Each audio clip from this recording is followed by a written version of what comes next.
आइए शुरू करते हैं डेल कार्नेगी की किताब how to win friends and influence people. किसी ने ठीक ही कहा है, किसी भी इंसान को प्रभावित करके उनसे काम निकलवाना एक कला होती है और इस किताब में दिए गए उसूलों की मदद से आप इसी कला को सीखेंगे। इन उसूलों को जानकर न सिर्फ आप अपना आत्मविश्वास बढ़ा सकते हैं, बल्कि लोगों को सकारात्मक तरीके से प्रभावित करने का तरीका भी सीख सकते हैं। फिर चाहे आप एक विद्यार्थी हो, एक व्यापारी हो या फिर आप अपने दोस्तों के बीच मशहूर होना चाहते हो, थोड़ा सा समय देकर इन उसूलों का अभ्यास करते ही आप अपने आसपास के लोगों से अपना कोई भी काम आसानी से करवा सकते हैं। तो चलिए सबसे पहले उन फंडामेंटल टेक्निक्स की बात करते हैं जिनसे कि आप लोगों को आसानी से अपने वश में कर सकते हैं। पहला उसूल, डोंट क्रिटिसाइज, कंडेम और कंप्लेन, यानी लोगों की कड़वे शब्दों में आलोचना, निंदा और शिकायत ना करें। पहला उसूल हमसे ये कहता है कि किसी भी व्यक्ति की आलोचना या निंदा करने से पहले हम उस व्यक्ति को समझने की कोशिश करें कि वो व्यक्ति इस तरीके से बर्ताव क्यों करता है और इसके पीछे की वजह क्या है। सच मानिए, ये आलोचना और निंदा करने से ज्यादा फायदेमंद होगा, क्योंकि ऐसा करने से उस व्यक्ति के साथ साथ हम में भी सहनशील होने के भाव जागृत होते हैं। इस उसूल को खुद महान अब्राहम लिंकन ने भी अपनाया था। एक बार उन्होंने अपना अनुभव बांटते हुए कहा कि मैं पहले अपने विरोधियों की आम रूप से खूब आलोचना किया करता था, लेकिन एक बार एक विरोधी ने उनकी आलोचना से परेशान होकर उन्हें तलवार से मारने की धमकी दे डाली, जिसके बाद से ही अब्राहम लिंकन डर गए और उन्होंने किसी की भी सीधे तौर पर आलोचना करना छोड़ दिया। इतना ही नहीं, लिंकन खुद ये बात बताते हैं कि वो दूसरों को भी यही सलाह देने लगे कि सीधे तौर पर आलोचना करना नुकसानदायक हो सकता है, इसीलिए हमेशा हमें सही ढंग से पेश आना चाहिए। दूसरा उसूल, give honest and sincere appreciation, यानी पूरी ईमानदारी और अच्छी नीयत के साथ सामने वाले की प्रशंसा करें। ये एक ऐसा भी तरीका है जिसमें कि हम किसी भी इंसान से कुछ भी करवा सकते हैं। और दूसरा उसूल यही सिखाता है कि किस तरीके से हम ऐसा करने में कामयाब हो सकते हैं।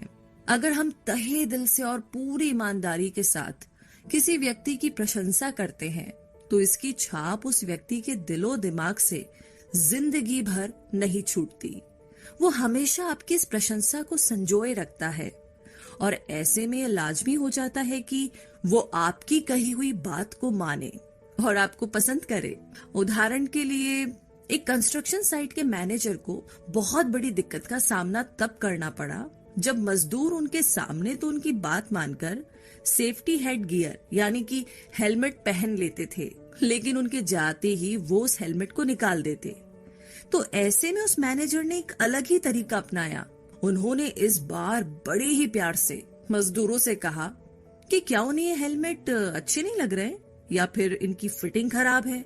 अगर ऐसा नहीं है तो उन्हें ये हेलमेट्स पहनने चाहिए, क्योंकि ये उनकी सुरक्षा के लिए ही तो बने हैं। वो नहीं चाहते कि उनके कीमती मजदूरों को चोट लगे। बस ये सुनते ही मजदूरों ने उस वक्त से ही हेलमेट रोजाना पहनना शुरू कर दिया और उस मैनेजर का ये तरीका काम आया। तीसरा उसूल, किसी अन्य व्यक्ति के मन में उत्सुकता जागरूक करना, यानी लोगों को सकारात्मक रूप से प्रेरित या प्रोत्साहित करना। इसका बड़ा साधारण सा उदाहरण है, जब आपके पास एक बहुत ही जबरदस्त आइडिया है तो लोगों को ये कभी ना सोचने दे कि वो आइडिया आपका है, बल्कि उसको बड़ी ही समझदारी से लोगों के दिमाग में घोल दीजिए, ताकि उनको लगे कि ये आइडिया सिर्फ आपका ही नहीं बल्कि उनका भी है। तो ऐसा करने से लोग इसे अपनी योजना समझकर और भी ज्यादा मददगार साबित होंगे। इस मनोवैज्ञानिक सोच का हम बड़ी आसानी से अपनी प्रोफेशनल जिंदगी में इस्तेमाल कर सकते हैं। लेखक डेल कार्नेगी अपना ही एक अनुभव बांटते हुए बताते हैं, एक बार Brooklyn Institute of Arts and Science में वो विद्यार्थियों के लिए ना बड़े ही सफल लेखकों को गेस्ट लेक्चर के लिए बुलाना चाहते थे, पर समस्या ये थी कि सभी लेखक बहुत व्यस्त थे। इसीलिए डेल ने लगभग 150 विद्यार्थियों के साथ मिलकर एक खत लिखा और इन लेखकों को भेज दिया। अब इस खत को पढ़ते ही ये सभी व्यस्त लेखक अपने अपने देश को छोड़कर ब्रुकलिन में भाषण देने के लिए पहुंच गए थे। तो सवाल ये है कि आखिर उस खत में ऐसा क्या लिखा था? तो बात ऐसी है कि दरअसल डेल ने इसी उसूल का फायदा उठाया। उस खत पर सभी 150 विद्यार्थियों ने दस्तखत किए थे और उन लेखकों से विनती की कि अगर उनके जैसा महान लेखक अपना समय निकालकर उन्हें सिखाएंगे तो ये उन विद्यार्थियों के लिए बड़े गर्व की बात होगी। भाई, ऐसा खत पढ़कर तो कोई भी पिघल जाए। तो ये थी अपने आसपास के लोगों को वश में करने की कुछ तरकीबें। अब हम भी उम्मीद करते हैं कि आप भी लोगों से डील करने वाली अपनी सोशल स्किल को मजबूत बना लेंगे। वैसे ये बात तो आप भी मानेंगे कि कोई भी इंसान उस व्यक्ति का ही काम करता है या उस व्यक्ति की ही बात मानता है जिसे वो पसंद करता हो। तो फिर चलिए आप भी सुन लीजिए उन टेक्निक्स के बारे में जिसकी मदद से लोग आपको पसंद करने लगेंगे। पहला उसूल, become genuinely interested in other people, यानी सही मायनों में लोगों में अपनी दिलचस्पी दिखाना। अगर आप चाहते हैं कि लोग आपको पसंद करें और अगर आप सच्ची दोस्ती कायम करना चाहते हैं तो इस उसूल को हमेशा ध्यान में रखिए। अगर हम किसी के सच्चे दोस्त बनना चाहते हैं तो हमें पूरी लगन से उनके लिए अपने वक्त के साथ साथ अपना मन भी इन्वेस्ट करना होगा। जी हाँ, और अपने स्वार्थ को परे रखना होगा। जिसका एक बहुत ही सही उदाहरण ये है कि जब हम किसी के साथ दोस्ती की शुरुआत करते हैं और अगर इसी शुरुआती समय में उसी की मातृभाषा में बात करते हैं तो वो व्यक्ति हमें ज्यादा पसंद करता है। अब इससे हमारा मतलब ये बिल्कुल भी नहीं है कि आप लोगों की हाँ में हाँ मिलाए। उदाहरण के लिए किसी भी सफल बिजनेस इंटरव्यू का राज आखिर क्या हो सकता है? सोचिए।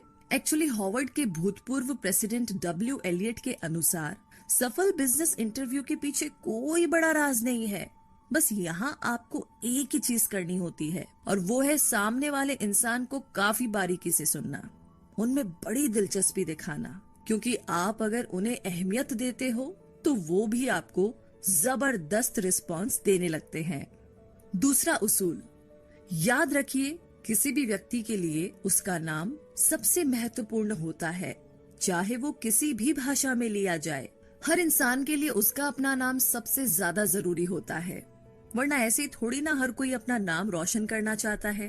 प्रसिद्ध लेखक शेक्सपियर ने बखूबी कहा है, व्हाट्स इन अ नेम, यानी नाम में क्या रखा है। लेकिन साहब शायद ये बात भूल गए कि हर इंसान के लिए सबसे ज्यादा जरूरी होता है उसका नाम, क्योंकि नाम की ही वजह से हम एक दूसरे से अलग है। नाम हर इंसान की पहचान होती है और अगर हम किसी इंसान को उसके नाम से बुलाएं तो ये ज्यादा कारगर साबित होता है। और ये उसूल आप अपने से नीचे तबके के साथ आजमा कर देख सकते हैं, जैसे कि ड्राइवर, वेटर या चपरासी। अपना नाम सुनना हर किसी को पसंद होता है। तीसरा उसूल, दूसरे इंसान की रुचि की बातें करें। हम अगर किसी के साथ ज्यादा देर तक बिना बोर किए बातें करना चाहते हैं तो ये उसूल हमें याद रखना होगा कि हमें उस इंसान की रुचि की बातें करनी चाहिए। इससे आप दोनों की बातें और भी ज्यादा मजेदार हो जाएगी और काफी देर तक चलेगी। जैसे हम अगर किसी इंसान से पहली बार मिलते हैं और सिर्फ अपने बारे में ही बातें करते जाते हैं तो इससे उस इंसान की रुचि धीरे धीरे कम होती हुई नजर आएगी। लेकिन अगर हम उस इंसान के साथ उसकी रुचि की बातें करते हैं तो आपके साथ साथ उस इंसान को भी आपसे बातें करने में मजा आएगा। अब जैसे कि विलियम लियोन, जो कि एक साहित्य के प्रोफेसर हैं, बताते हैं कि जब वो 10 साल के थे तो वो अपनी आंटी के यहाँ पर सप्ताहांत बिताया करते थे। एक शाम एक मध्य उम्र के व्यक्ति उनकी आंटी से मिलने पहुंचे और कुछ समय उनकी आंटी के साथ बिताने के बाद उन्होंने अपना सारा ध्यान नन्हे विलियम पर लगाया। उस वक्त उन्हें बोट्स में काफी दिलचस्पी थी, इसीलिए वो अतिथि भी उनसे बोट्स के ही बारे में बातें करने लगे। उन्हें उस आदमी से बातें करने में काफी मजा आ रहा था और जैसे ही वो वहां से चले गए तो नन्हे विलियम ने उनकी तारीफ अपनी आंटी से शुरू कर दी। लेकिन वो तब चौंक गए जब उनकी आंटी ने उन्हें ये बताया कि वो आदमी तो न्यूयॉर्क में एक वकील थे और उन्हें दरअसल बोट्स में कोई भी रुचि नहीं थी। वो तो सिर्फ तुमसे बातें करना चाह रहे थे और तुम्हारी बातें वो इसलिए इतनी दिलचस्पी से सुन रहे थे क्योंकि वो एक बहुत ही भले आदमी थे। चौथा उसूल, लोगों को अहमियत दीजिए और उन्हें महसूस कराइए कि वो खास है। जैसा कि हमने तीसरे उसूल में बताया कि दूसरे इंसान की रुचि जागृत करना बहुत जरूरी होता है और ये मुमकिन हो पाता है उस इंसान की रुचि के बारे में बातें करने से। और अब इस उसूल से हमें ये पता चलता है कि उस इंसान को खास साबित करना भी उतना ही जरूरी है। ये बहुत जरूरी है कि हमारी बातों से दूसरे इंसान को ये लगने लगे कि वो हमारे लिए बहुत मायने रखता है।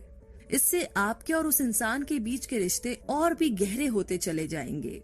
ये उसूल आपको इस छोटी सी कहानी से साफ